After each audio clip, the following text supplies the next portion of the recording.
205 tukawa pamoja. Tulipofika 207 akatuambia sisi, ili mawimbi ya Kibaki iko ngumu sana kule kwangu,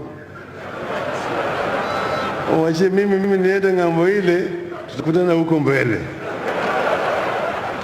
Nikaenda hoja, yeye akaenda kule. Kwa hivyo sasa pale tuko tunaelekea hiyo 2017, mnaona yale ilifanyika.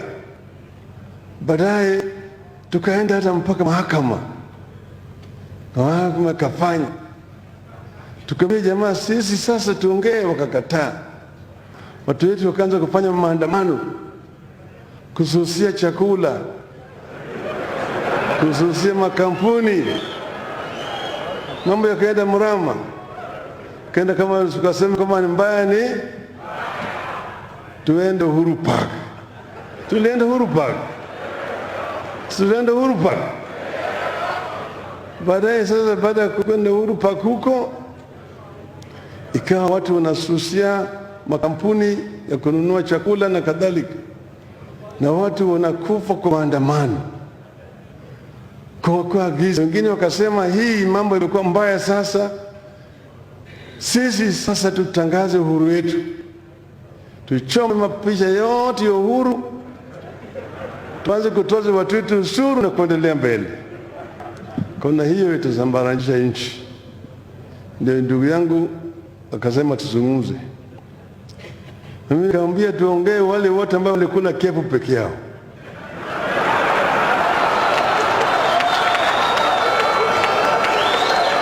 Na kulikuwa ile kepu ya Kasarani, ile kepu ya Uhuru Park, sio?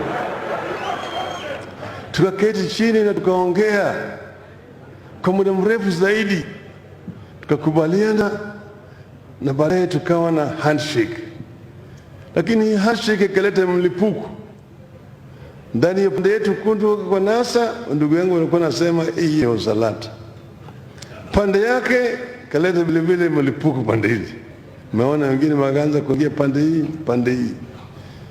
Lakini yale tulikuwa tunataka ni kuunganisha Wakenya wote wawe kama kitu kimoja, bila kusema nataka umoja wa Jaluo, umoja wa Kikuyu, umoja wa Kalenjin, umoja wa Luhya, umoja wa Mjikenda. Nataka umoja wa Kenya. Vile Mwalimu Nyerere alisema, anza na Utanzania, hapana anza na wewe zini Chaga, si wewe ni Mnyamwezi, si wewe ni Msukuma na kadhalika. Tuanze kwanza na utaifa, Utanzania, alafu yale yote yatakuja baadaye. Wengine wanaanza kuleta mambo ya utabaka. Tunapojua katika filosofia ya jamii kuna mgawanyiko ya kitabaka. Wale ambao ni watajiri kabisa, wale ambao wanamiliki njia ya kuzalisha mali wanaitwa wabepari. Alafu yule bana shamba makubwa naitwa mkabaila. Yule biashara wa kijumla mbwanyenye. Yule mtu wa kawaida ambaye anatafuta mshahara, huyo ni mkabwela. Alafu yule ambaye hawezi kutosheleza mahitaji yake aitwa maskini. Yule ambaye hana chochote, hawinde, anaitwa mfukara. Mitarida akaenda Ulaya, akaja akarudi hapa, akashikwa, akafungwa. Utaka kujua tabu ambayo aliendelea, kwenda kule malaito Lokitang. Huko utakuta pale walikuwa wanapiga mawe miaka 7 wakipiga mawe huko Lokitang. Baada ya Lodwar kule Maralal, yeye akawa ndio rais wa kwanza wa taifa hii. Si alikuwa ni hasla.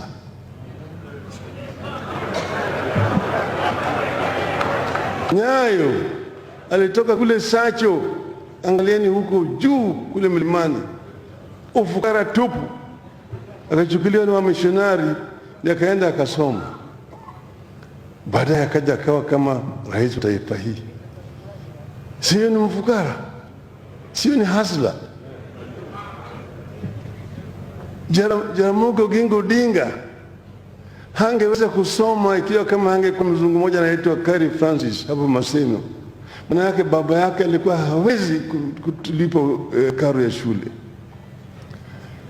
Kibaki alifutwa kwa shule kwa ukosefu ya karo ya shule.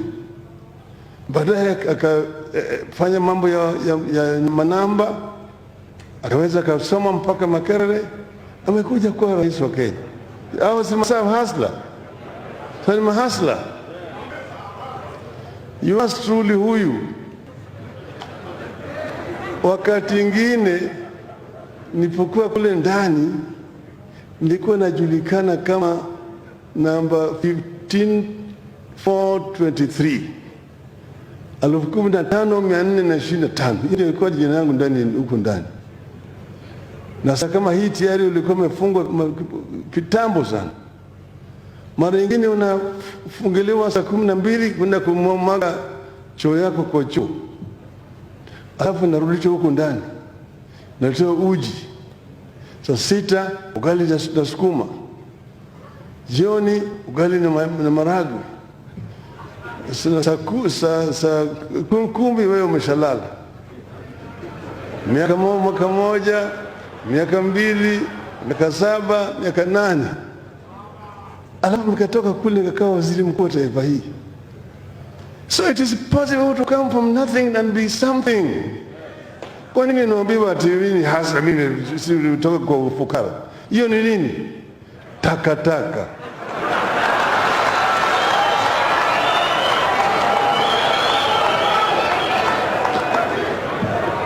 Ile kitu tunataka kama Kenya ni kuunganisha nchi hii.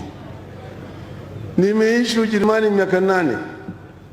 Kulikuwa na mtu kule Ujerumani alikuwa anaitwa Adolf Hitler. Alitoka wakati ambaye kulikuwa na shida kiuchumi kama wakati hii ya corona. Akaanza kuongea propaganda ya kujaribu kupotosha watu. Myahudi ni adui yenu. Myahudi mzuri ni ile ambaye amekufa tu. Hata yule ambaye amekufa mfupa yake kwa ruza utakufa.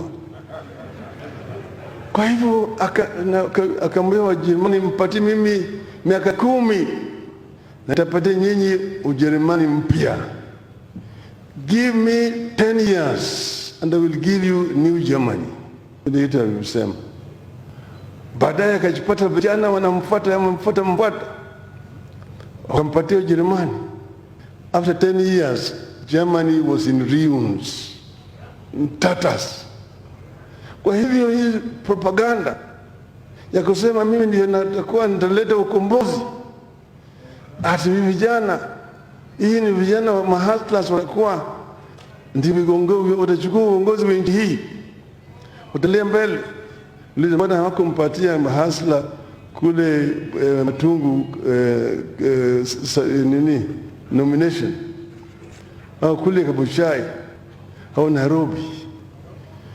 Mambo ya wilbaro haiwezi kuleta ukombozi katika taifa letu.